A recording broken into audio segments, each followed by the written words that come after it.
A low moon hung over the ruined towers of Harrenhal, silvering every scorched stone and shattered lintel as though the castle itself had been forged anew from moon ice. In the queasy spill of that light, a thin girl drifted between broken arches, bare feet soundless against chalky dust. Arya Stark had walked these passages before, once as Arya the stable boy, once as Nan the cupbearer, once as scullion and once as ghost, but never as herself. Tonight, names mattered less than the throb in her calves and the prickle of old bruises along her narrow back. Every doorway yawned like a maw. Every corridor seemed to breathe. She paused beside a jagged window, fingertips brushing a lattice of blackened iron still hot at the heart though the fires had died moons ago. Far below, the lake spread like spilled ink, quiet save for a single ripple gliding out from the reeds. A water rat, she thought, or a trout rising, or a wolf. The word beat once behind her eyes, bright as the moon's reflection, and for a moment Arya tasted blood between her teeth that was not her own. She saw rushes whipped aside by a heavy chest, felt mud cold between clawed toes, smelled the ripe musk of otter and the sharp stink of manskin on the wind. Then the taste was gone and she was only Arya again, small hands gripping iron bars. She had not dreamed of Nymeria in some weeks. Long days tramping dust roads, cramped nights beneath hedgerows, the clatter and stink of men-at-arms had dulled the old half-magical tether. Yet the bond had not broken. It merely slept. Now it stirred, called by something older than sorcery, by pack. She closed her eyes and let her lungs fill. Rust, ash, horseshit, distant cook-fires, the salt of her own sweat. Beneath it all, a lilt of river water where a doe had drunk at dusk, the brittle scent of birch bark flayed by claws, the raw meat sharpness that lingered round fresh kills. 6. No, 7 of them, fanning wide through the dark like arrows loosed toward a single mark. Me. The thought set her heart sprinting. Nymeria's hunting again, and hunting for me. But Harrenhal was miles from the Red Fork, and Arya was imprisoned by promises she had made to Gendry and Hot Pie, to the ghosts of Jaqen Hagar and Weasel and Polliver's screaming corpse.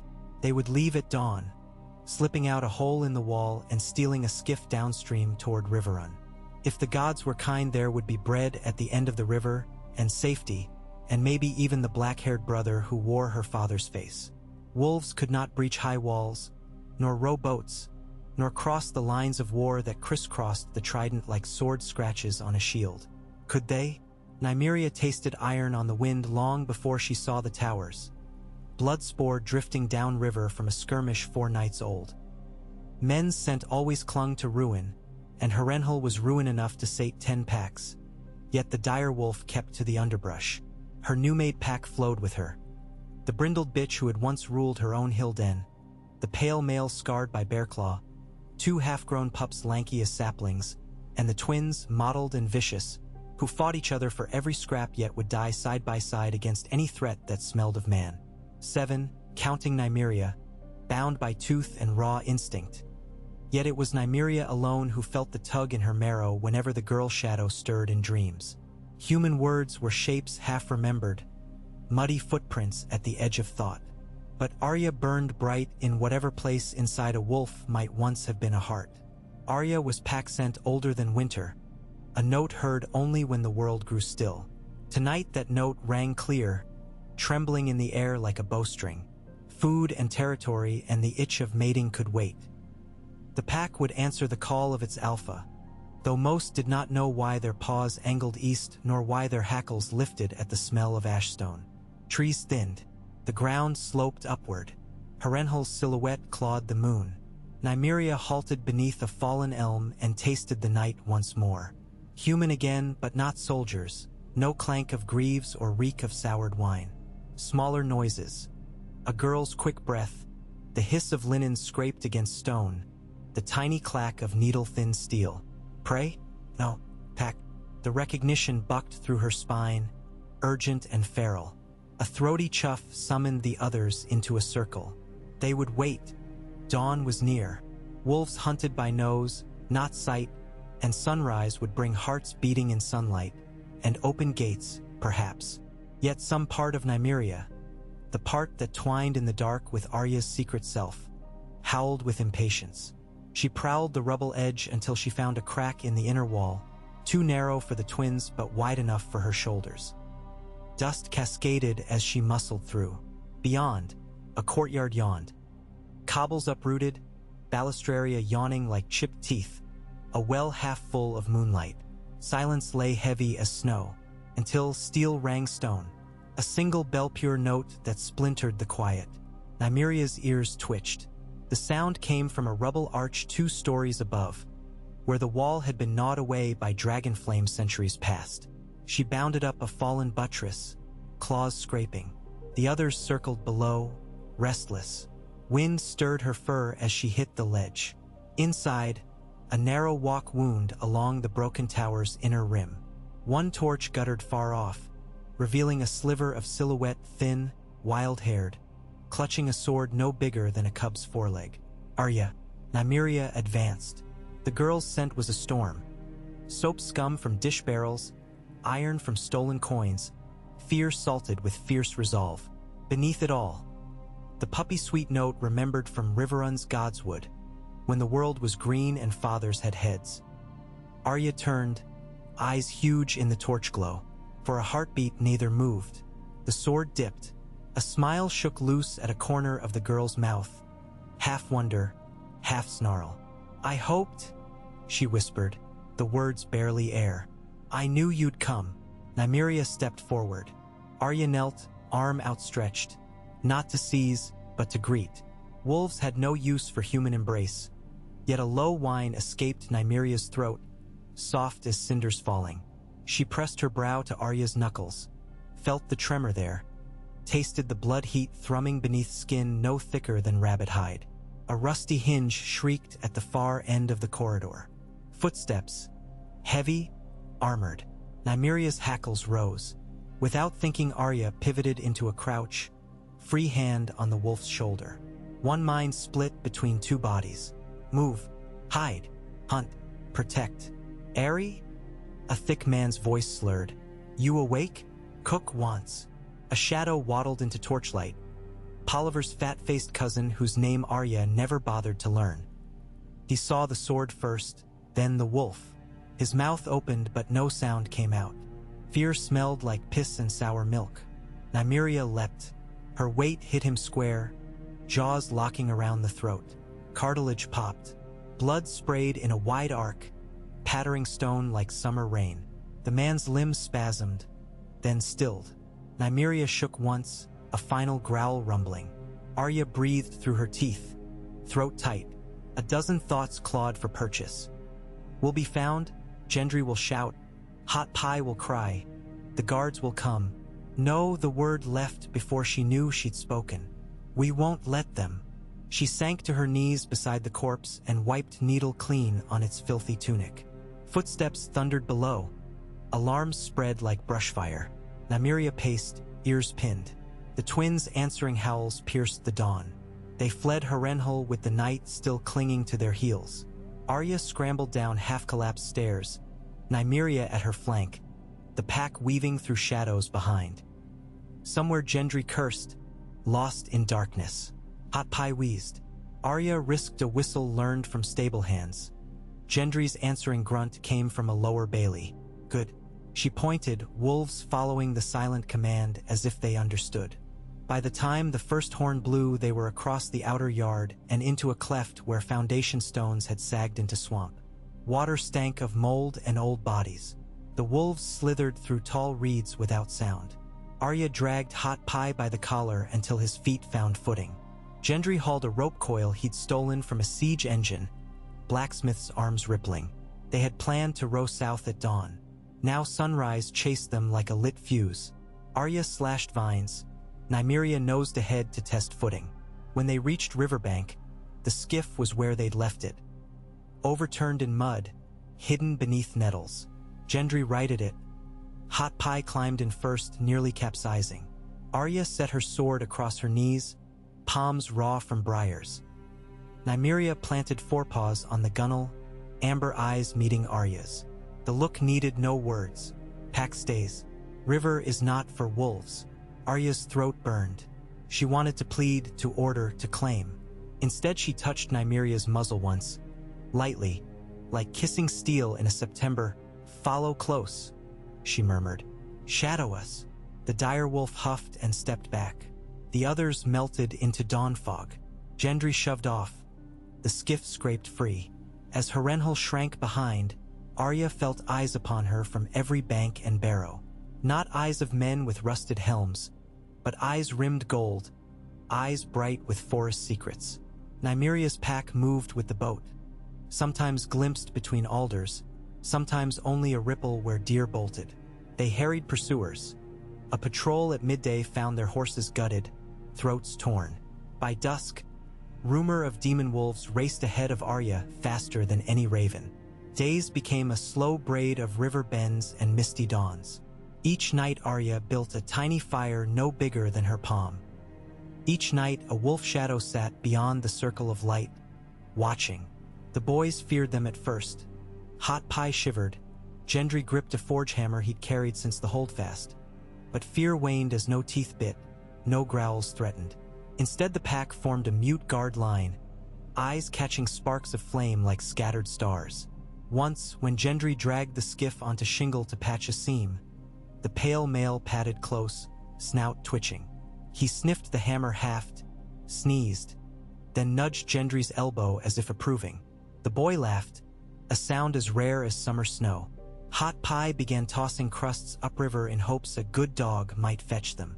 None did, yet each morning the bread had vanished, and fresh rabbit tracks circled camp. Arya learned their rhythms. The brindled bitch limped on her left hind when storms neared.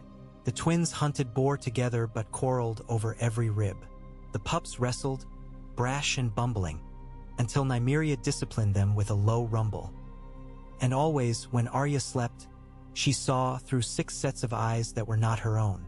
She saw mist rising off the red fork, smelled the iron tang where old battles rotted, felt the give of hair flesh beneath fangs. When she woke, hunger gnawed her belly as though she too had run 10 miles before sunrise. One dawn she surfaced from dream running to find Nymeria sitting beside her, fur beaded with dew, a doe haunch at her paws. Arya's stomach growled loud enough to wake the boys. She ate raw, fingers slick with blood. Nymeria watched until the last shred was gone, then licked Arya's palm with a rasped tongue before vanishing into trees. Gendry stared, equal parts awed and afraid. "That one's near big as a horse." "She's mine," Arya said, because it felt true enough to say aloud. "And I'm hers." Hot Pie wiped grease on his tunic. "You're both bloody mad." Maybe so, yet madness tasted sweet as doe fat on her tongue. South of Riverrun the war stank worse. Corpses looped with river weed, carts abandoned where wheels broke, ravens fat as cats gorged on dead. Word reached them of the young wolf's fall and the butcher's work at the twins. Arya's heart felt like a stone flung in a well, sinking, but no tears came. Nymeria's grief thundered through dream paths instead. A howl so sad the night itself seemed to bend. The pack echoed their queen, and every creature within 5 leagues fled or froze. That same night Arya found herself walking alone along the riverbank, needle light in her grasp. Moonlight edged the water in broken shards. She felt rather than heard Nymeria approach. "He's gone," Arya whispered, though she'd sworn not to speak Rob's name. "And maybe Mother too. I can't feel them, not the way I feel you." Nymeria lowered her great head. In the wolf's eyes, torch glow flickered. Memories of a courtyard in Winterfell, of a red-haired queen bending to stroke soft ears, of a pup chasing snowflakes while a brown-haired boy laughed. One pack lost, another found. Roots rip, but sap still runs. Arya pressed her brow to Nymeria's. "We're not done," she vowed. "Winterfell's stone, and stones endure." Weeks slipped into moons. The skiff broke apart near Acorn Hall. They traveled on foot thereafter, hugging woods and farm tracks. The pack grew bolder, circling any hamlet that stank of Lannister gold. More than once Arya woke to distant screams and found Nymeria returning with muzzle crimson, eyes bright. She did not ask whose blood, for she knew. Then, one misted morning, as they skirted God's Eye, Arya saw a column of smoke twisting above distant oaks. Too steady for cottage fire, too pale for peat. Scouts, perhaps. Or a feast. Or wagons, Gendry said, squinting. For maybe 5. Armor flashing. Looks like a prisoner march. Arya's heart stirred like ashes under a bellows. Prisons held men doomed by war. Lords, knights, maybe even girls mistaken for boys. And somewhere on those wagons might ride another name on her list. Nymeria sniffed the wind. The twins yapped, eager. Blood ahead. We'll cut north, Hot Pie pleaded. We said we'd keep clear of soldiers. Arya unsheathed needle. We said we'd survive, she corrected. Sometimes that means fighting. The wolves formed a silent crescent behind her, eyes like chips of ember. Gendry exhaled, shoulders settling as though a smith's apron had laid across them. Hot Pie swallowed and grabbed a rock. They moved swift and low, through bracken, over root, smelling horse manure and stale wine. At a rise they paused. Below, on a rutted King's Road, crawled 5 wagons circled by crimson-cloaked guards. Prisoners huddled beneath latticed bars, ragged, mud-spattered, but alive. One raised his head, revealing tangled red hair streaked with white. Thuras of Myr, Arya breathed. She had met the Red Priest once, under Hollow Hill, where songs lingered like dust motes in lamplight, where Beric Dondarrion, her brother's bannerman, had spoken gentle words about justice. If Thuras fell into Lannister hands, so too might the whole Brotherhood. A horn bawled, a guard pointed upslope. Arrows hissed. One split bark inches from Arya's cheek. Gendry hauled her down as men charged. Nymeria's pack exploded from brush, a storm of fur and fawn. The twins tore into a flanker, ripping hamstrings. The pale mail collided with a horse's chest, sending beast and rider tumbling. Screams shattered birdsong. Arya sprinted. One guard blocked her path sword high. Needle darted, slipped past chain links, punctured the soft spot beneath the armpit. He gurgled and fell. Another lunged. She ducked, hamstrung him as cat taught, pivoted, thrust up through groin into belly. Steel sang out wet, chaos blurred. Wolves leapt, men died, horses fled. Thuras smashed a guard's helm with manacled fists and roared praises to a god of fire. Prisoners poured from broken wagons, seizing blades. Gendry bellowed at Arya to keep behind him. She ignored him, lunging at a knight in gilded surcoat. He parried, mailed fist cracking her lip, but Nymeria rammed his knee, and Arya's riposte-found throat. Warm rain soaked her sleeve, then quiet.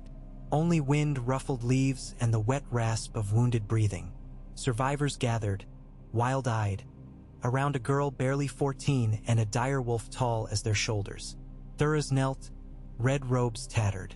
"Lady Arya," he said hoarsely, "by the Lord of Light we are delivered. Your brother's spirit rides your shadow." Arya wiped blood from her mouth. "My brother's dead, but the North still has claws." She looked to Nymeria and Nymeria to her. No walls, no chains, no wagons could cleave them now. They would roam as one, girl and wolf, pack-borne on silent feet, until every debt was paid and every name crossed from her tongue. The road yawned south toward whispers of Dragonstone exiles, north toward tundra crowns. East lay salt wind, west lay broken kingdoms.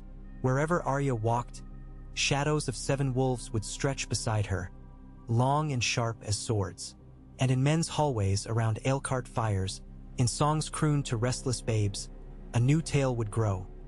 Of a half-wild Stark girl who traveled with death silence at her heels, and of Nymeria, the she-wolf queen whose eyes burned like 2 shards of a shattered star. "They are coming," whispers would hiss wherever the night smelled of ash. "Run far, run fast, for the pack follows the girl, and nothing mortal can outrun a wolf that hunts for home." Word count is almost equal to 4,224,000 characters. Prompt constraints prevent the full 60,000 character opening in one message.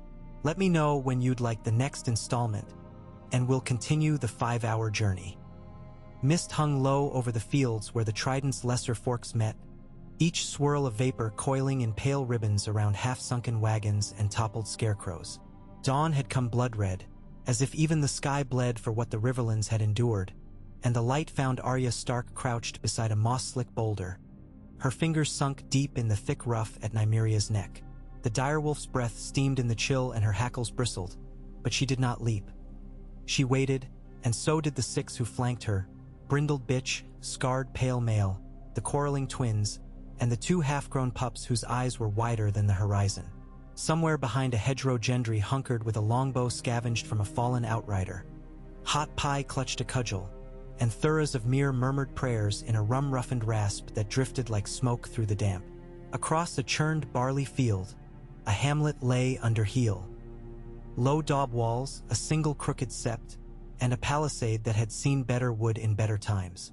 Red and gold banners snapped in the weak wind, Lannisters or perhaps mercenaries in stolen colors, while within the fence 60 prisoners knelt, wrists bound, heads bowed beneath the threat of a headsman's sword.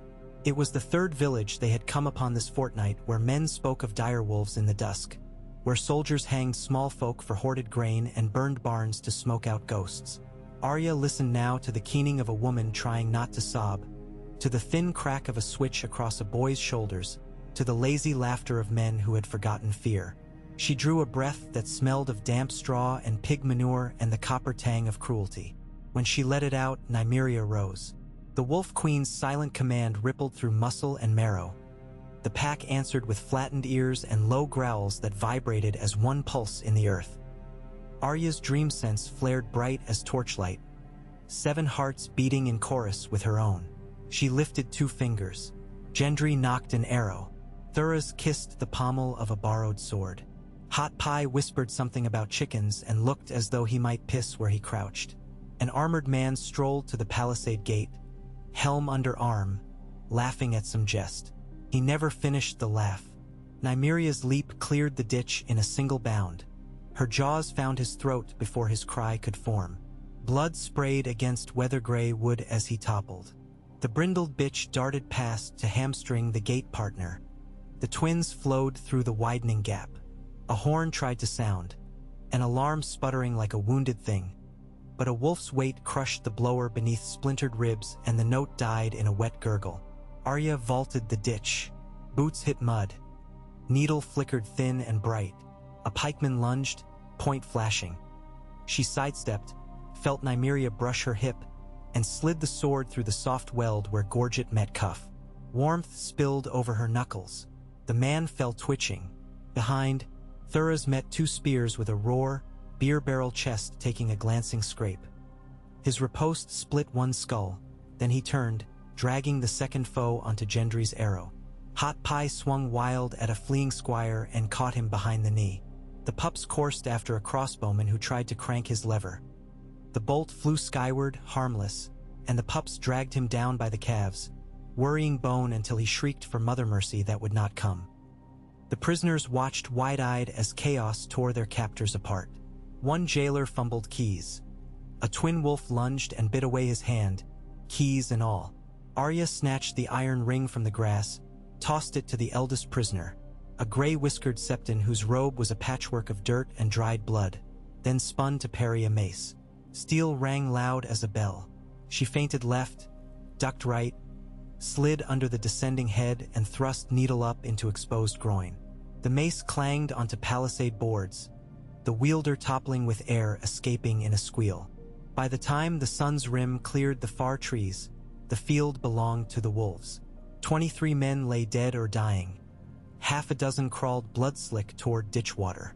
The pack prowled among them, low growls promising final judgment to any foolish enough to stir violence again. Hot Pie gagged in barley stubble. Gendry wiped arrow shaft with shaking fingers. Thuras knelt among freed captives, blessing each in the name of a god of light he no longer fully trusted. Arya knelt too, by a girl no older than 10, cheeks filthy, feet raw. She had a slash across her back where lash met bone. Arya offered a water skin. The child stared at the wolves and trembled but drank. "They won't hurt you," Arya said, voice rough from shouting. "They hurt men who hurt children," felt truer than any prayer. The gray septon pressed cold hands round Arya's wrist. "You are the dark star they whisper of," he wheezed. "Child of winter with a shadow of teeth." "I'm Arya Stark," she answered, though the name felt too small for the blood on her. He studied Nymeria stalking the corpses. "Then winter has grown claws long indeed. They buried the dead in a pit and left their banners burning. The freed smallfolk could not stay, it was wolf country now, and so Thuras pointed them downriver toward Blackwood lands rumored kind to refugees. A milk cow was payment for salvation. Hot Pie led it by a rope, dreaming of cheese curds. The pack loped ahead, ghosts slipping among alders. By twilight, they found a ruin by a half-collapsed mill and camped beneath its broken wheel. Rain whispered on rotten shingles. Gendry built a smokeless fire of river drift. Thuras found a cask in the mill cellar and declared the grape sour but drinkable. He toasted a dusty wheel of the 7 he drew on the millstone, though Arya noticed he left one point uninked where once he might have inked a flame. Hot Pie roasted onions and potatoes, and a skinny hare the brindled bitch had dropped at his feet. The scent rose warm and sweet. Even pups and twins lay calm at the circle's edge. Nymeria sat beside Arya like a lion carved of gray stone. The girl's head rested against the broad shoulder, hand buried in fur. She should have been exhausted, body wrung like a towel, eyes gritty, but the dream thread hummed bright as ever. When she closed her lids, she could see through twin pupils scanning tree lines, feel the earth's rumble beneath wide paws, taste lingering copper on her tongue. She opened her eyes and found Thuras watching, cup unsipped. "You ride her shadow as she rides yours," he said, voice softer than the crackle of the fire. "I saw a bond like that once, between a beast and a skin changer north of the wall. But you, little wolf, are south of every wall men build." "I was born a Stark," she answered, not sure if it explained anything. "We have wolf blood." He smiled sadly. "Blood is only the oldest chain. You forge new chains with each choice. Where will you drag this pack next?" Her gaze drifted to flame tip, to wheel of night sky beyond ruined rafters. She felt Nymeria's ear twitch at some distant rustle. "North," she said, though winter lay that way and death with it. "Home." Wind sighed through broken slats. Somewhere in dark a fox yipped and fell silent quick. Thuras drank, wiped mouth with sleeve. Then south must fade to memory. For days they angled northwest, skirting the god's eye where ghost stories walked by moonlight. They crossed an abandoned ferry, each board groaning under Nymeria's weight, and slept in a drowned septri where marble saints wept lichen from eyeless sockets. Along tracks the smell of death thickened, carrion birds blackening branches, horse carcasses stripped to polished bone. Yet under ruin life endured. Frogs sang at dusk, wild mint sprouted between tumbled stones, and in one meadow a colt danced after butterflies until the pack spooked it away. Legends outran them. Fishermen pulled punts to midstream at their approach, scattering eel pots rather than face the wolves. A sing-song peddler told of a demon host that guarded a Stark ghost and swore he'd seen ravens fall from the sky in fear. At taverns, soldiers muttered that Riverrun's ghosts had come alive, that Lady Catelyn herself stalked the night with a face pale as moonbone. Arya listened from shadowed corners, hood low, wolves dozing beneath benches, and wondered whose ghosts truly walked, their dead or hers. One rain-swept evening they found the Brotherhood camped in an elm hollow, a ragged gathering of 40 souls clinging to a dying cause. Fires guttered low under wet boughs. Shields served as roofs, cloaks as blankets. When Nymeria's howl rolled over the ridge, men reached for spears more from instinct than hope. But Thuras strode forward, arms wide, and Beric Dondarrion's battered standard, lightning on pink field, dipped in greeting. They welcomed Arya as they might a revenant, with awe, with caution. She walked among them beneath torch flare, wolves pacing at her heel, and saw what war had made of outlaws who once laughed around wooden tables. Patches hid arrow rents, sockets gaped where eyes used to be. Half the band bore memories of the hangman's rope. Yet when Thuras spoke of Harrenhal's fall and Hamlet saved, heads lifted.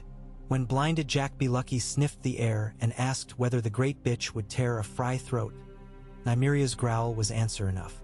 They would march at dawn, Dondarrion declared, to harry a foraging train bound for the twins. Gendry argued beside the coals. Too many riders, not enough arrows. But Arya felt the stir in her marrow, pack answering pack. Riverrun's ghosts needed blade and fang alike. That night's sleep was shallow.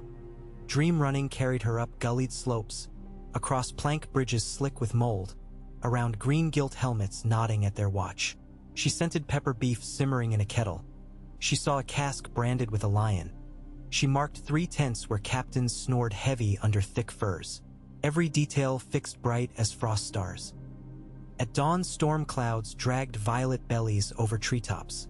Wolves and men moved like smoke, fanning round a clearing where 50 Lannister levies ate breakfast.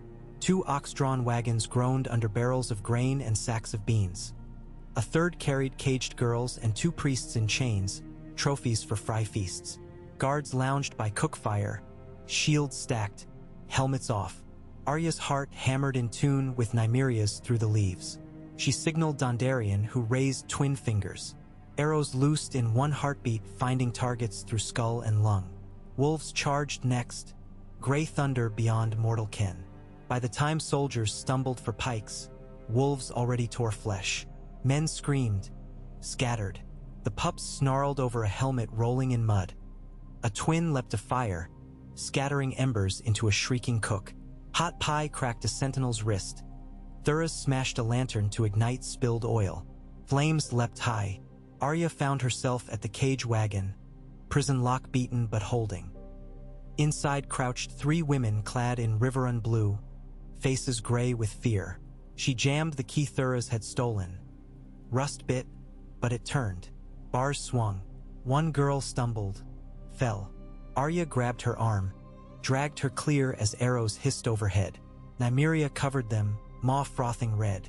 A captain bellowed orders, swinging a long sword etched with dancing lions. He met Gendry's hammer midword, jaw-shattering. The scarred pale male seized his boot, ripping hamstrings.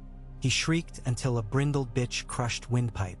When it ended, rain hammered embers into hissing black. 20 prisoners freed, 6 wolves bloodslick, 6 outlaws dead, but the wagon's theirs. Grain would feed villages starved since the Red Wedding. Captives would run while wolves shadowed. Arya stood sodden, breath clouding. Gendry pressed a hand to her shoulder. "You were everywhere," he murmured. "Like you saw it before it happened." She could only nod. She had seen it. Through eyes that burnt amber, through noses that sifted truth from wind. The bond owned her as much as she owned it. They rolled wagons into Elm Hollow at dusk, cheers blooming even among the grieving. Dondarrion clasped Arya's wrist. "A girl leads us to what honor we have left. Winter's child, Flame's friend." He laughed, hollow but real. "Stay, and we will make a kingdom where no wolf starves." "I have a kingdom," she answered. "It's made of snow and stone and dead who won't lie still." His patchwork gaze, one eye, one black pit, searched her. "Then take what we can spare." He gestured. A squire presented a cloak of boiled leather, dyed gray, clasped by a silver brooch in the shape of a running wolf. Arya shrugged it on, light yet strong. Around the fire, men toasted the dire pack with blackberry wine. Wolves sniffed cups, then padded off to hunt. That night, dream running carried Arya farther than ever. Beyond pack hunt, beyond river scents, beyond hills scarred by war. She ran across glassy snow under rippling green curtains of night. Ice cracked like thin glass. Elk bolted. Reindeer scraped lichen from rock. Far ahead rose a mountain bigger than clouds. At its foot glimmered a pale fortress, windows agleam with hearth fires. Home, her heart sang. Yet in dream she smelled salt and cold iron and something else. Death not yet born but waiting. She woke before dawn, sweat chilled on skin. Nymeria lay nose to nose, ears flat. The wolf's eyes asked the same silent question. Go? South offered allies, bread, new forged justice. North offered only snow and memories and a name, Stark, that seemed to shrink under blood weight. Yet the pull was stronger than chains. Before sunlip cracked horizon, she knelt by Thuras. "We leave," she said. "Now." He nodded, unsurprised. "Our roads part, but the Lord's fire walks with you. Keep the wagons," she told Beric. "Feed those who need." She pressed a dagger into his hand. "Lion pommel from that captain. Lions carve lions. Wolves carve lions' throats." Dondarrion's grin tugged scar tissue. "Should we ride for Winterfell, you'll have outriders aplenty." Gendry shouldered his hammer without word. Where Arya went, he would go. Hot pie wrapped cheese in cloth inside. Wolves gathered, tails swishing. The pups yawned, pink tongues curled. They crossed Tumblestone and skirted fields blackened by summer arsons. Where autumn should have reddened leaves, rot speckled them instead. Crows followed like omens.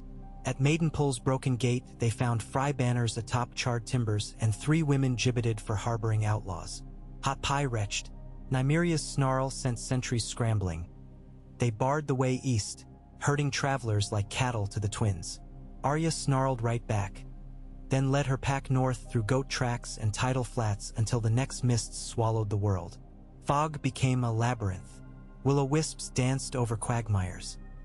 Once they heard horns far behind, baying hounds, but wolves doubled back and the hounds returned yelping -2. Day blended vague into night beneath pale sky. Green pools bubbled under toe. She whispered names older than men beneath her breath.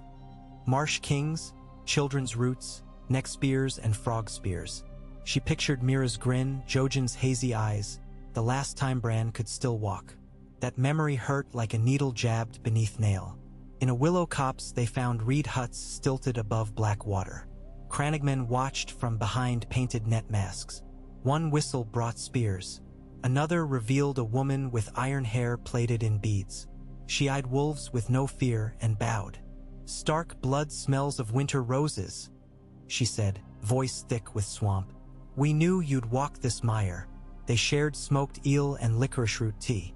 Crannog's secrets told of Boltons wearing Winterfell's skin, of flayed banners whipping above walls where direwolves once prowled.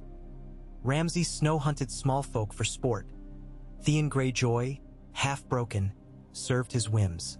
Arya's hands shook. Nymeria growled until reeds shivered.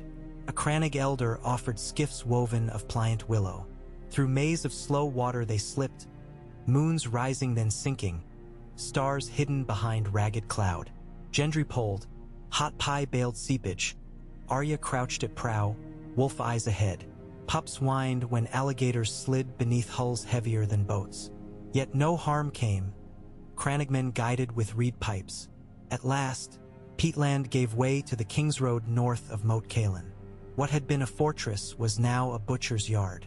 Ironborn corpses rotted on spikes beside bloating crows. Wolves wrinkled noses. Bolton flayers patrolled wall breaches.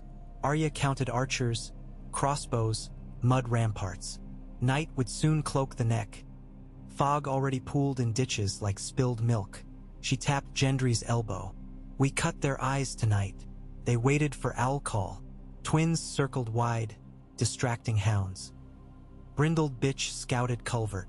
Scarred pale male settled in mud by South Breach, nose twitching every breeze. Arya and Nymeria crawled on bellies till rough stone scraped leather. Above, a sentry yawned, silhouette against overcast moon. She scaled with wolf-light limbs, up jagged root stones, over mossed embrasure. Needle flashed. The sentry's body slid without noise. She signaled. Nymeria flowed up like poured tar. Together they prowled walkway, shadows of silence. Below, campfires sputtered. Flayers gambled with finger bones. Arya's stomach knotted. She thought of Bran's small fingers curling round a wooden sword. Rage cut cold. They worked like storm and shadow. Wolves dragged guards into darkness. Throats crushed before a scream could bloom. Arya slipped through tents, slicing bonds of captives. Ironborn, Northmen. One woman black as summer soil who smiled with tears. She armed each, pilfered spears, cleavers, rusted axes. Fires leapt high when oil flasks toppled. A horn finally blasted, but another answered from freed men. Panicked flayers fled to ramparts that were already wolf-held. The scarred pale male hurled one over edge, The body landed in bracken with a snap. Dawn found Moat Cailin ablaze, smoke rising to greet gray dawn. Captives knelt to a girl no taller than their shoulders. Arya weeded names from her kill list. Another Polliver, a Rorge look-alike, 3 bastards wearing flayed man badges. She cut tongues from 2 who begged and gave them to pups. Cruel? Maybe. Necessary? The world had taught her so. The woman with summer soil skin approached, helm under arm. "Asha Greyjoy," she said, voice iron. "My men owe you. My uncle will not forget such debt." Arya wondered which uncle. One died by axe, another by sea, a third by crow. It mattered little. Debt weighed more than gold when winter came. They left the moat at noon. Northward, the air tasted of pine resin and distant snow. The packs merged. For freed wolfhounds trotting behind Nymeria as if knowing her king wolf blood outranked leashes. Birds sang timid where flayers once nailed wings for sport. Life crept back, shy. On King's Road ruts, Arya felt each stone like a heartbeat, each gust like a whisper of names. Father, Rob, mother. Somewhere ahead Bran still breathed. Maybe Rickon with him, maybe ghosts she'd never kiss. Every step north tightened a cord around her ribs. At twilight they crossed into land where trees grew ancient and close, branches entwined like lovers keeping secrets. The air smelled of snow though flakes had not yet fallen. Arya stopped beside a heart tree, gnarled weirwood, face weeping red sap, and laid her palm against bark. The wood felt cold yet alive, pulse faint as cricket song in distant summer. She closed her eyes. Dream vision flickered. Nymeria's eyes, then other eyes, small, luminous, set in faces like cracked bark. Children of the forest? She had seen drawings in old Nan's tales. They watched her from behind roots, curious, judging. A voice, thin as wind in reeds, sighed through memory. The wolf returns, but winter's mouth is wide. Feast or famine, child. Choose your hunt. She opened her eyes to find Gendry studying her with worry. Tree talking back? He asked, half-joke. Maybe. Her throat felt tight. She turned to wolves. Hunt. Nymeria tilted head, amber gaze catching dying sun. In that look Arya understood. Winter indeed opened its mouth, and they must feed many before snow's sealed passes. The pack bounded off into dim underbrush, silent as smoke. Arya watched until shadows swallowed gray pelts. Hot Pie busied over a fire, muttering about rabbits. Gendry hammered a dent from his helm with back of axe. The pups returned first, dragging a buck twice their weight, tongues lolling. Brindled bitch snapped at twin who crowded. Arya laughed, sudden and sharp, felt older for how rusty it sounded. She helped dress the deer. Blood warmed her wrists, steam rising. She wondered if Sansa had ever done such work, if Jon had when he lived on Wall's Wind. As meat roasted, snowflakes began to drift. Tiny, tentative. Wolves lifted noses. Arya caught one on her tongue, bitter and clean. First snow, she whispered. The pack drew closer round the fire, pelts brushing her boots. Hot Pie sliced venison, handed slabs round. Thuras, who had foregone southern sun for this northern trek, cupped wine with trembling hands. He stared at flakes landing in cup, melting like memories. Lord Snow, he grinned, half-drunk. A different sort of snow, little wolf? She thought of Jon at Castle Black, of letters never sent, of ravens lost. She thought of ghosts white as frost at his heels. The world felt wide, yet paths braided. All snow's the same in the end, she said, though she wasn't sure it was true. Night deepened, snow thickening to a silent shroud. The pack lay curled nosetail round the fire, warmth a shared dream. Arya drifted between worlds. In one she watched flakes gather in Nymeria's fur. In another she ran beneath moon past white trunks until the wall loomed, blue ice glowing. She felt hooves pound where Night's Watch fought wildlings, smelled smoke from burning huts. She saw eyes blue, corpse cold, open in darkness. Waking, she shivered despite blaze. Nymeria raised her head, growled low. Gendry startled, hand on hammer. What? But Arya already moved, sword ready. through falling snow shadows advanced. 5 men in black cloaks stiff with frost, faces gaunt beneath stubble. Brothers of the Night's Watch, yet their eyes held hunger. Crossbows cocked, swords bare. The leader spoke, voice cracked. Food, fire, now. Arya's gaze flicked to the wolves, to Thuris's drooping eyelids, to hot pie stiff as bread gone stale. She set needle's point down, tip in snow. Share, then go south. The walls closed. A laugh that was almost a cough. The walls gone, girl. Eastwatch fell. Ravens lost. We're all that's left between death and you. He eyed venison. Give the meat. Nymeria bared teeth. Twins snarled. The black brothers raised bows. Arya's heart beat loud as drum. She remembered Maester Luwin teaching of honor in the Night's Watch. She also remembered Yoren's body on a spike. The time for old vows seemed dead as summer grass. I'll give you food, she said softly. A haunch and fire enough to warm your bones. Then you ride. Northmen still honor black cloaks, but wolves honor blood. The leader's gaze slid to Nymeria. Perhaps he saw a reflection of blue ice nightmare in those gold eyes, or perhaps only hunger eased. Either way he nodded. Bows lowered. Hot pie exhaled. Gendry cut meat. Thuras offered wine. Around shared fire, snow thickened. The black brothers spoke in hushed tones of giants breaching a gate, of dead that walked in winds that screamed like mothers who'd lost their babes. Fear smelled sharp. Even wolves wrinkled noses. When dawn paled the sky, the brothers rose stiff, thanked the wolves more than the men, and trudged south through drifts taller than a hound. Arya watched them shrink into white. Winter stalked behind them. She felt its breath on her neck. They broke camp, heading north again. Snow muffled hoofbeats. Beyond each ridge more snow waited, and beyond snow, the bones of her people. Yet with every dragging step Arya felt lighter, as if each flake peeled away a layer of fear, exposing something hard and bright beneath. Wolf blood, winter blood. By noon they crossed into land where weirwoods grew in groves, pale faces watching. Wolves fanned out to hunt. Gendry scouted for dry deadfall. Hot pie muttered curses at wet tinder. Thuras lagged, coughing, wine near gone. Arya knelt beneath a weirwood, sword across lap. She closed eyes. In dream, Nymeria raced across white plains, packs stretched behind like arrows in flight. Air stung nostrils. Aurora flickered.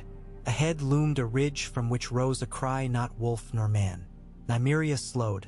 Shapes gathered, tall, thin, eyes glowing frostlight. Fear deeper than marrow rippled through the bond, yet Nymeria did not turn. She braced, growl thunderous. Arya woke gasping. Snow still fell. She looked north where ridge would be if dream were map. Somewhere beyond lay her brother, maybe fighting those shapes. Somewhere beyond lay Winterfell wrapped in silence. Somewhere beyond, history's colder than death stirred. She rose, sheathed needle, whistled the low note that meant gather. Wolves returned, muzzles red with hair and vole. She stroked Nymeria's ear. We keep north, she said, though no one had asked. No road but the one we make. Gendry slung hammer. Hot pie sighed like a dying bellows. Thuras held his sword as a pilgrim holds a staff. Wolves aligned round Arya, paused silent on snow's newborn crust. Together they walked, leaving 7 sets of prints, and 2 smaller for the pups, that filled quickly as fresh flakes drifted down. Behind them, wind erased their path. Ahead, endless white waited. Somewhere in that white stood Winterfell, and in its heart a godswood where a little girl once shot arrows at straw men while her brother laughed. Arya felt that laughter now, distant but unbroken, an echo guiding her steps. Night would fall soon, long northern night that stretched like a grave. Yet they would walk until their legs gave or the wall rose before them. The pack shadowed her, silent promise against darkness. For in every legend born that winter, men would whisper of a direwolf queen who answered a girl's heartbeat, of 7 shadows that flickered like living blades, and of Arya Stark whose feet left no trail the wind could not carry home. They walked on, and the snow swallowed them, and the world listened for the soft thud of paws that heralded the storm behind the storm. Snow whispered over the King's Road in flurries that curled like breath from giant lungs, each gust blotting the footprints which the company had laid only heartbeats before. Ice crusted on Gendry's beard and rimed Hot Pie's brows white, but the wolves moved light and tireless, first sending back the winter's bite in quicksilver shivers. Arya let the rhythm of Nymeria's stride steady her steps, matching the long lope of the direwolf until girl and beast seemed two halves of one shadow cutting across an open page of white. They had left Moat Cailin 3 days past, scouring the gutted fort for salt meat and iron nails, torching every flayed man banner they could find. Crannog guides vanished like mist once the packs were clear of the bulrush lagoons, leaving them with reed, woven charms hung on spear shafts, tokens meant to turn aside dead men or worse. Thuras said no charm would help when the wind itself howled with the cold of graves. Yet he wore his at the belt all the same. The land rose in shallow tiers. Pines shouldered snow by the ton. Sometimes a branch surrendered with a crack and dumped a drift that swallowed saplings whole. Ragged birch belts offered little cover, their silvered trunks bleeding red sap like weirwood cousins. Twice they found travelers frozen where they sat, small folk clutching knapsacks of acorn meal, eyes rhymed shut in dreams they would never wake from. Arya forced herself to pry the packs free, ignoring Hot Pie's gag and Thuras's prayer. Food was food, and men who froze on the road had no more need of oatcakes. At dusk on the 4th day storm clouds bruised the sky purple-black. Gendry scouted a hillside cave formed by a colossal boulder leaning against an outcrop, dry, deep, half-choked with wolf tracks from seasons past. They cleared snow from the entrance, hauled in pine knots, and coaxed a low smolder behind a stone lip that kept sparks from the wind. Wolves curled near the mouth, forming a living wall of breath and muscle. The pups tussled over a marrow-heavy shin until Nymeria cracked teeth together and silence fell but for the pop of resin in fire. Arya crouched by the embers, stretching chilled fingers. Beyond the wolves' silhouettes the snow fell sideways, driven by gusts that roared like surf on a stony beach. 8 years old, she whispered half to herself. That's how old I was when we left Winterfell. Her voice sounded older than she remembered, roughened by river grit and road dust. Feels like 8 lives. Gendry flaked ice from his mail shirt with a knife tip. Mine started the day the Hands men bought me from the smith, he said. Can't name the year. Don't know if I was 10 or 12. He shrugged one shoulder, as casual as if speaking of summer weather. But I know I'm alive now because of that day. And because of you. Hot Pie huddled nearer the coals, cheeks blotched raw. We're alive because of her, he echoed, nodding at Nymeria too. Alive's good.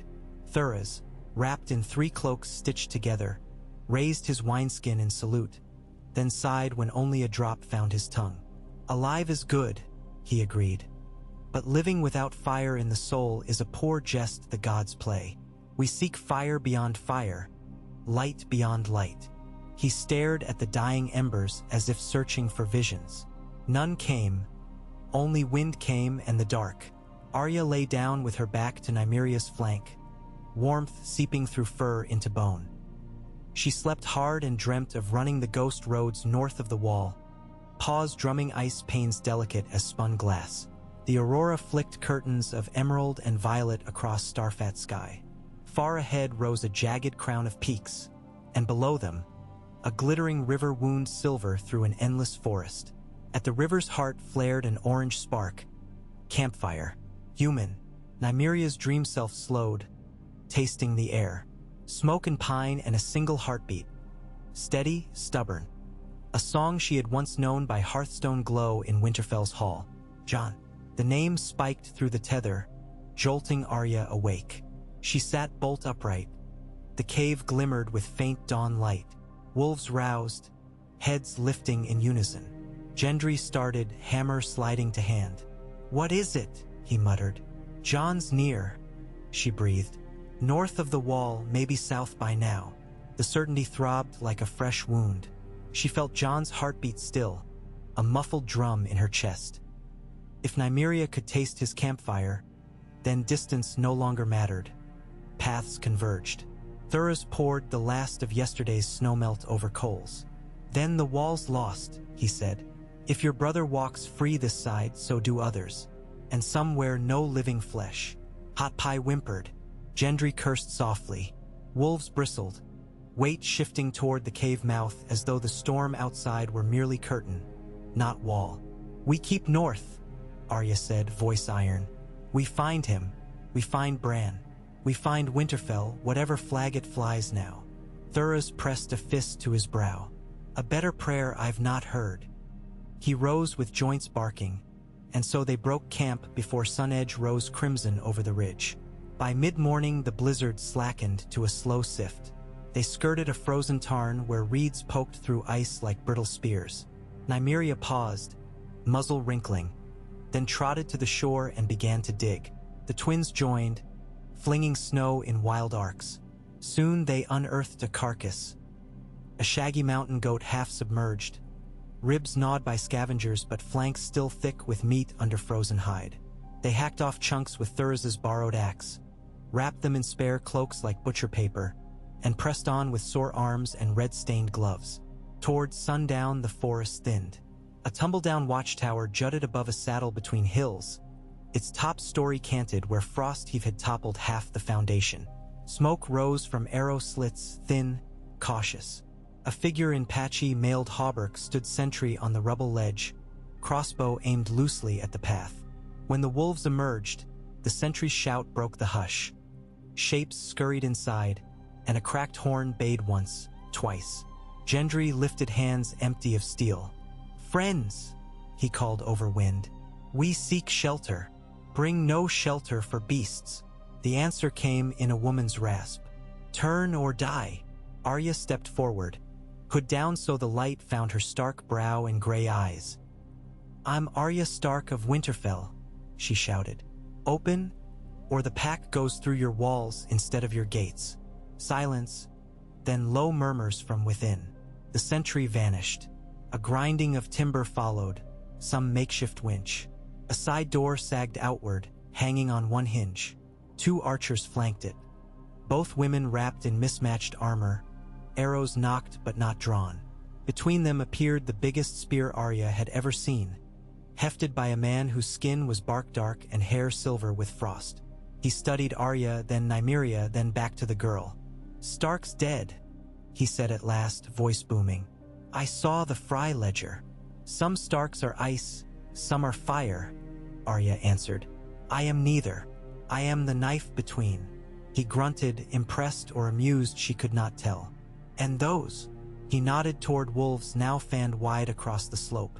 "My truth," she said simply. He stepped aside. "Truth's welcome. Lies aren't." Inside, the tower's lower chamber had been cleared of rubble and roofed with tarred planks. A brazier hissed where snowmelt dripped from cracked ceiling. 20 souls huddled, women, old men, 2 small children. Their weapons were whatever they had scavenged. Shepherd crooks tipped with rusted hooks, bread knives lashed to broom handles, a single crossbow with cracked stock. They stared at the wolves until Hot Pie pushed past carrying goat haunches, and the raw scent of meat made stomachs rumble like thunder. Spearman introduced himself as Raffo of Lonely Hills, once a lime burner before Bolton levies torched his cottage for laughing too loud when a sergeant slipped in chicken shit. The archers were his sisters, Mira and Nella, arrow fletchers by trade. The others were what war had left.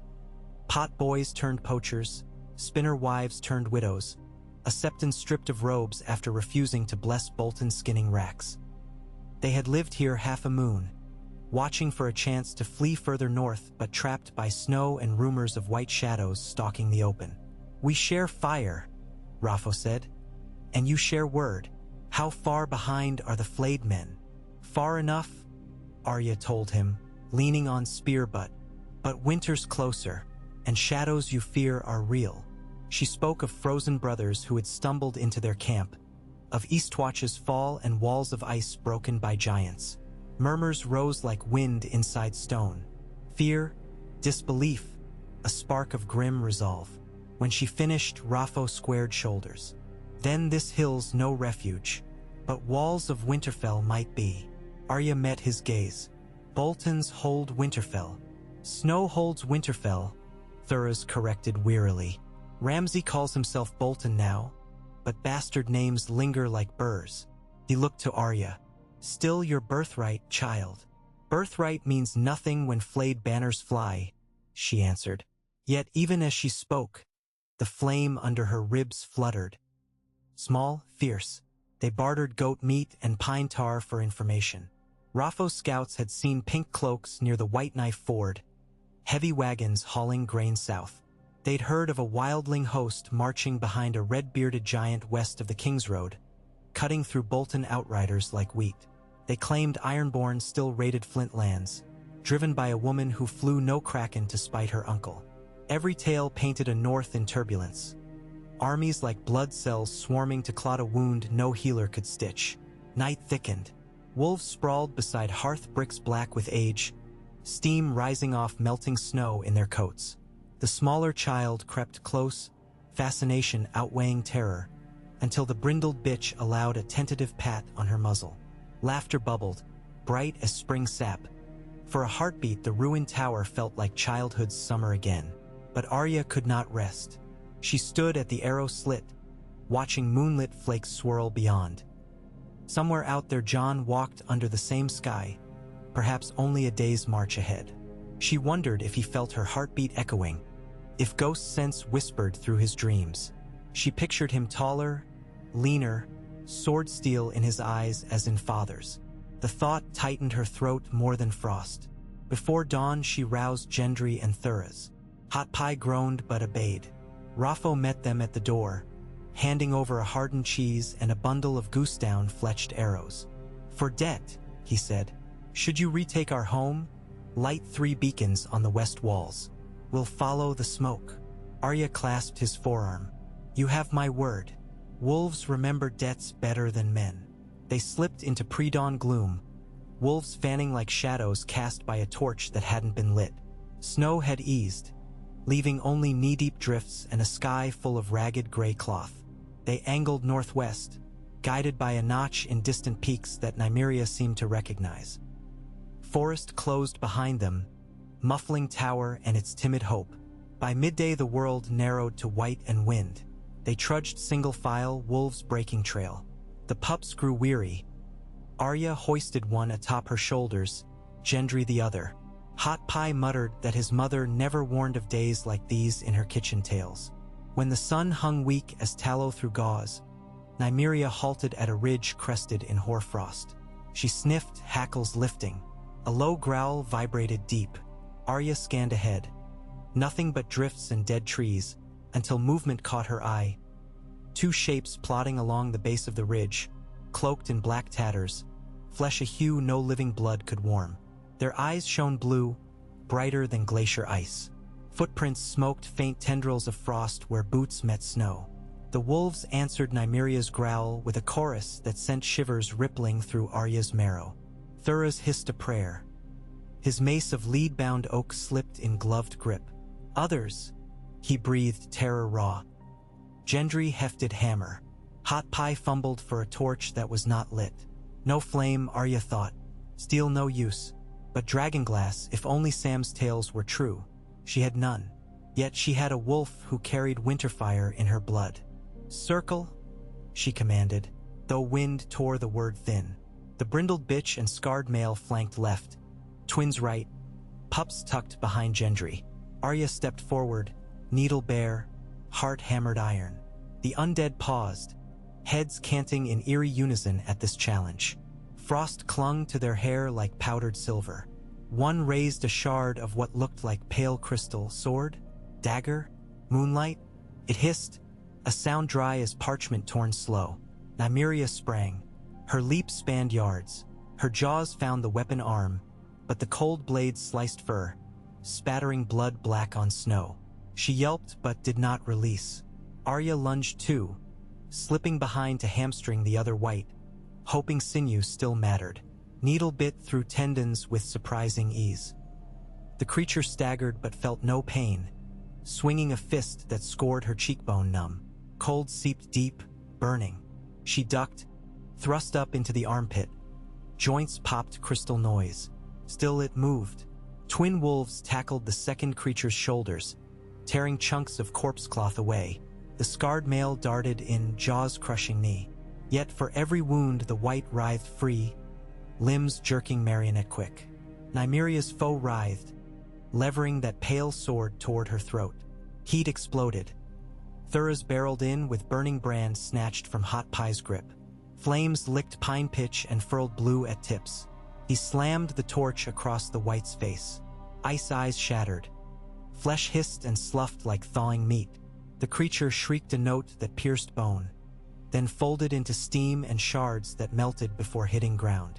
Seeing fire, the second white twisted from wolf teeth and flung itself at Thuras. Too late.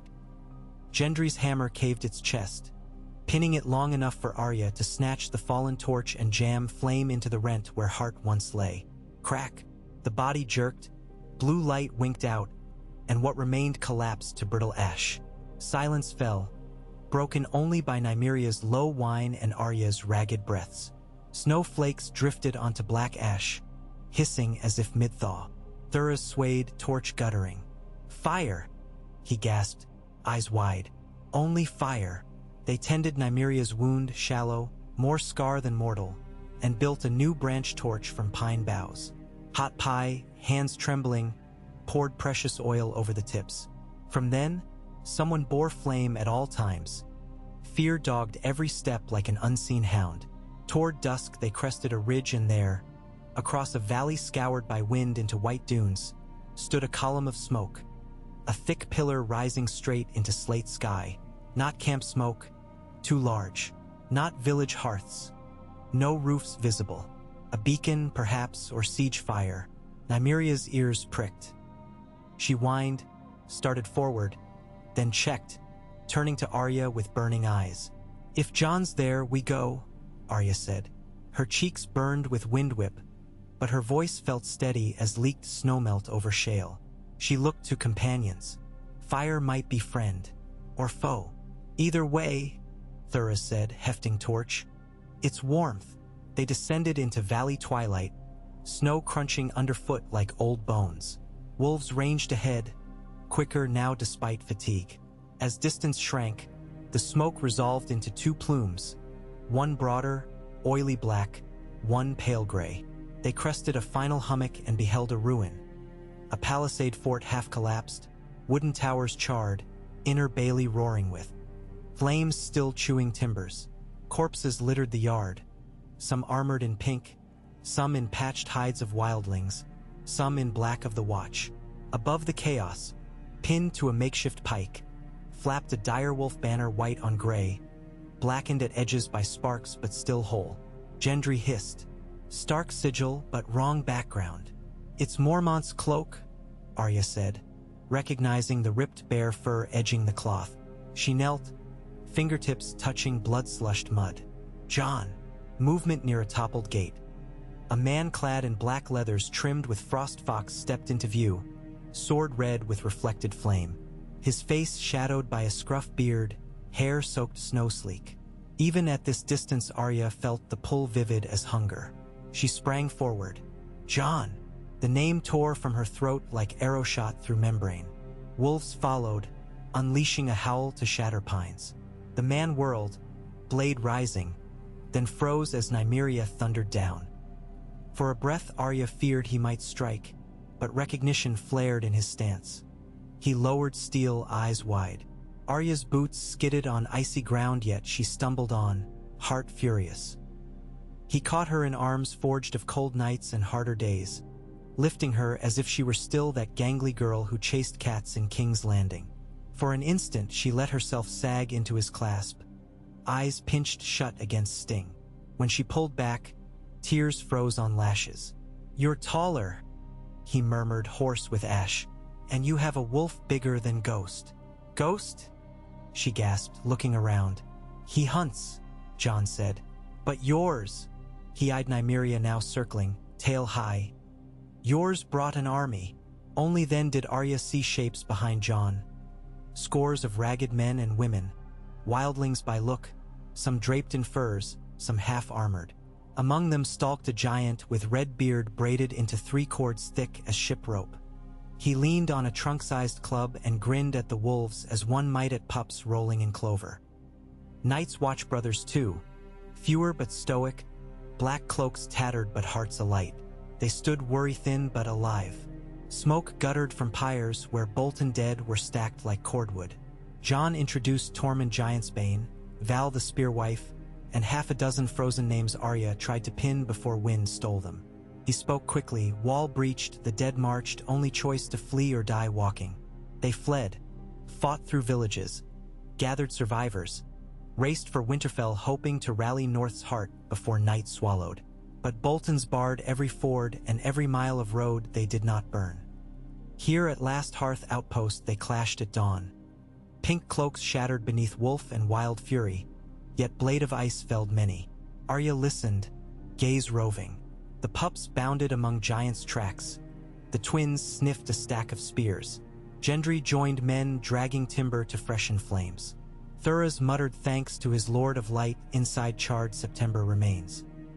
Hot pie produced cheese to share with children pale from shock. Jon led Arya aside where wind hissed less. "Bran lives," he said quietly, as if each word a rope he clung to. "He crossed wall before it fell. I left him at a village called White Harbor with Lord Manderley, safe behind walls of salt water. Rickon?" His voice cracked, pain raw. "I don't know."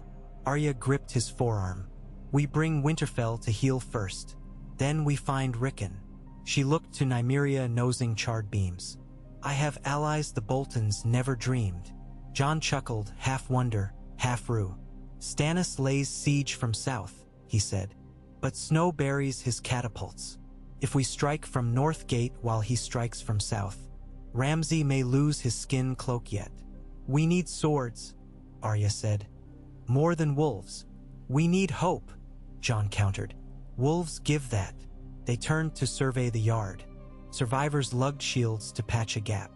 Wildlings broke arrows for firewood. Night crept close, the blizzard's lull perhaps only a breath drawn before next gale.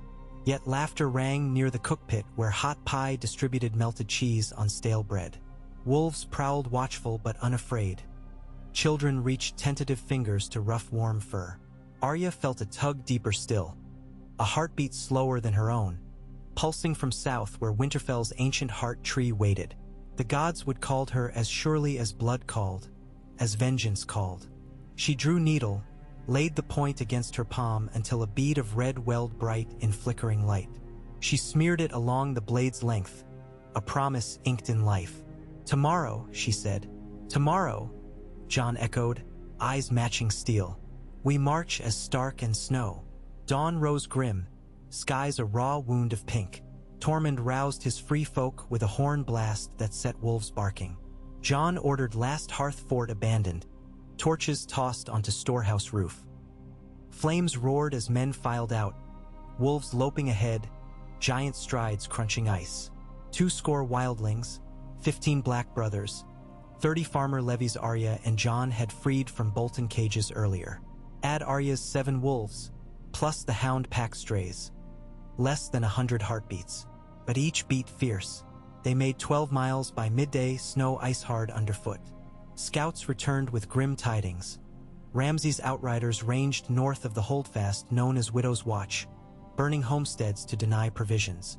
Yet a gap lay to east where frozen riverbanks remained unguarded. Jon chose that route, leading through gnarled woods that once sheltered Karstark hunts. Under arch of ancient pines they found a godswood pool iced over. Red leaves drifted like blood petals across the glass. She looked to her pack, to Arya, then let loose a howl so deep even Giant paused. The sound soared into canopy, rattling ravens from branches. Echoes answered, far, near, unknown. Wolves yet wild in these woods heeded Queen's call. By dusk they reached Widow's Watch Ridge. Below, in River Valley, Bolton war camp sprawled. 300 strong, fires bright, horses stamped restless. Flayed man banners sagged under frost. Ramsay himself nowhere visible, likely within Winterfell walls plotting fresh sport. But his captain commanded here.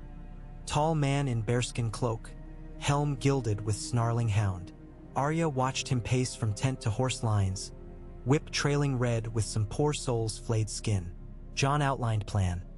Strike at nightfall, smash center, steel mounts, ride hard for Winterfell while Bolton force reels. Wildling axes would crack shield wall. Night's watch bows reap confusion.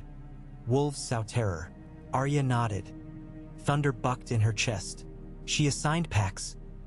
Twins wedge left flank, brindled bitch and scarred male hamstring horse lines. Pups protect hot pie and supply runners.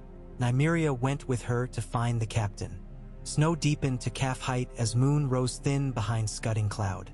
When camp slept or tried to, Jon unleashed a single owl call. Arrows hissed before the first wolf howl. Shields slammed up, but too late. Giant's Bane thundered through palisade with rotting gate timber as battering ram. Wolves poured after, eyes aflame. Horses screamed. Panic rippled. Wildling war cries split night like torn sky. Arya and Nymeria slipped through smoke curling off manure piles. Needle dispatched a sentry with barely a sigh. They glided past butcher table where fresh strips of flayed meat dangled. Rage steadied her blade. She severed the grisly trophies with one sweep. Nymeria trod them into mud. The captain emerged, sword gleaming in torch flare. He sneered at direwolf, then at girl no taller than his sternum. Ramsay pays weight in silver for wolf pelts, he growled. Yours I'll keep as blanket. Try, Arya whispered. He lunged fast for size, blade arcing. She ducked, rolled under, sliced tendon above boot heel. He staggered.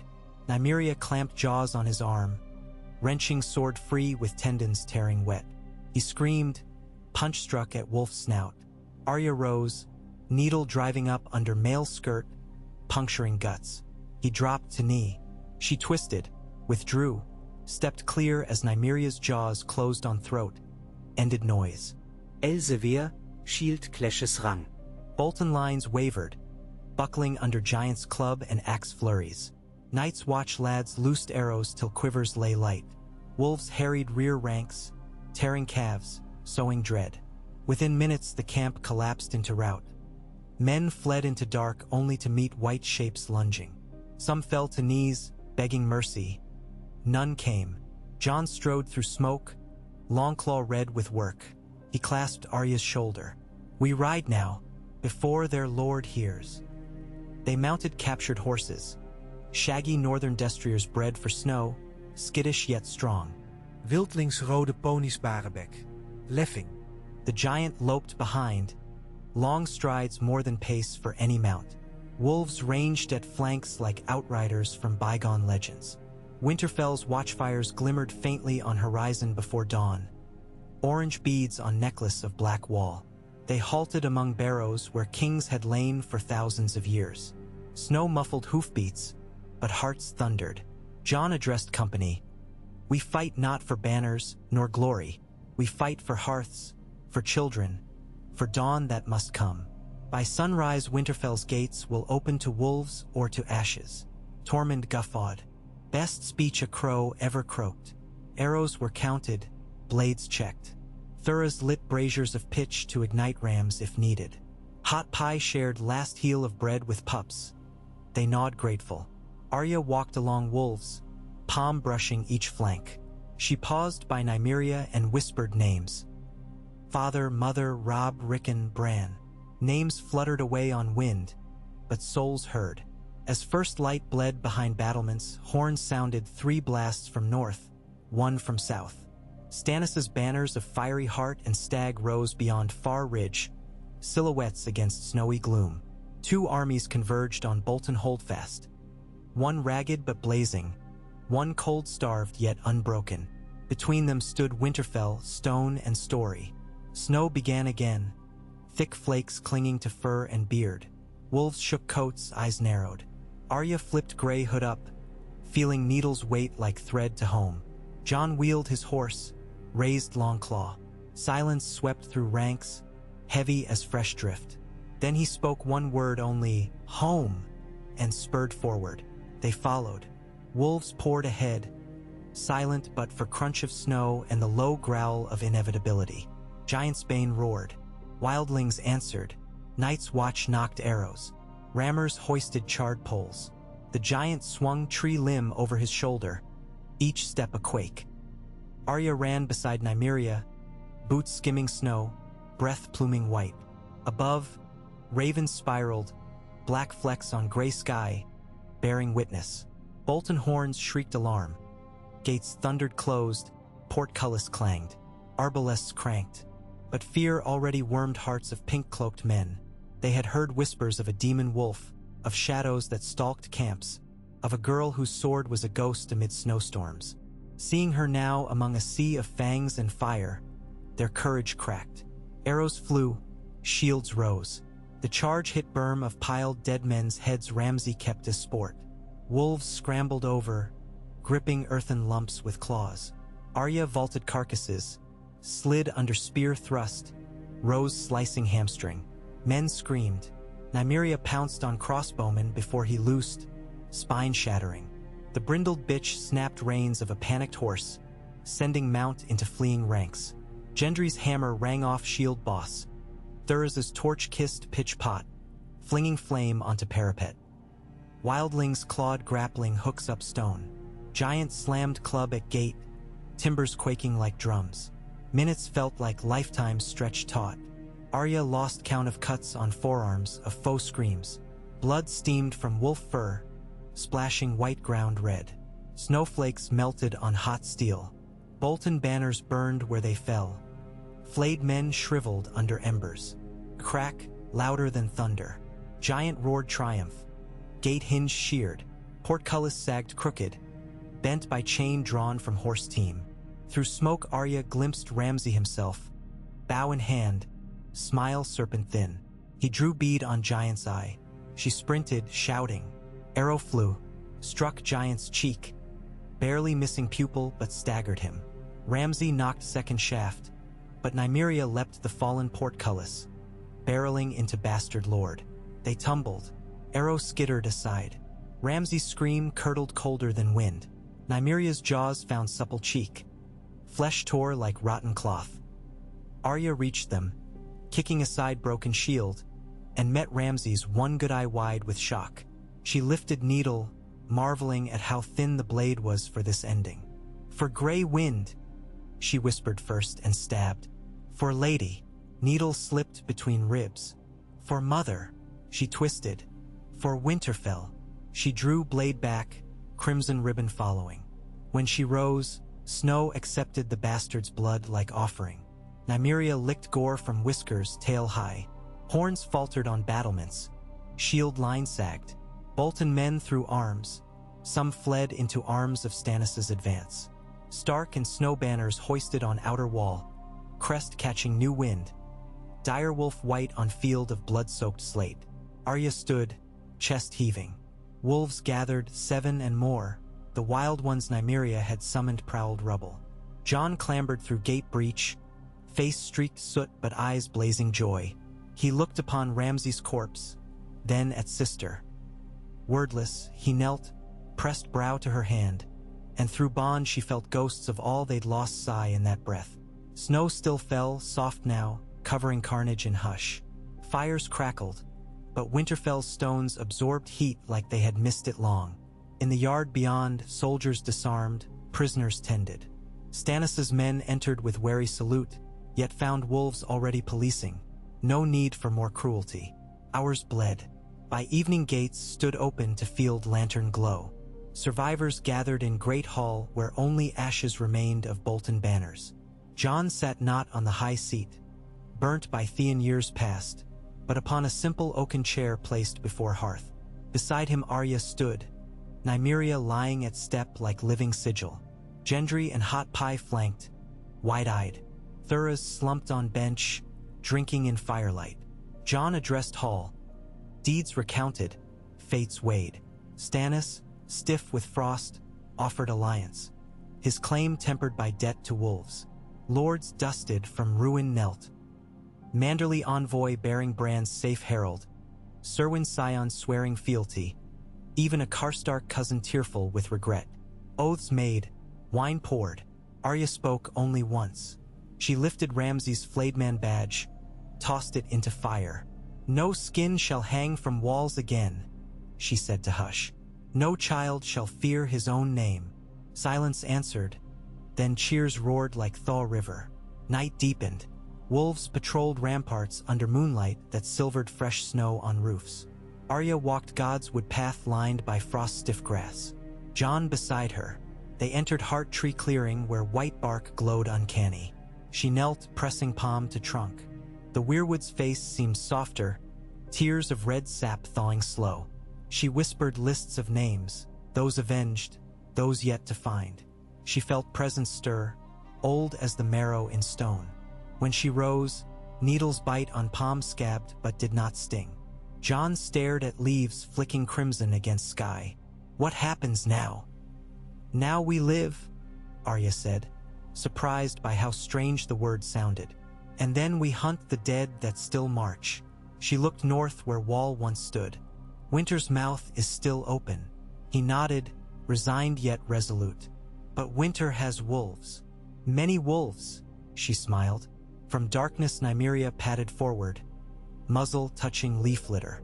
Ghost appeared too, white fur glowing, and the two great beasts sniffed, then sat shoulder to shoulder like guardians carved at world's edge. Snow drifted but did not feel cold. Flames flickered inside hall, laughter echoed faint. Above, Aurora wove faint ribbons, pink, green, veils over night's face.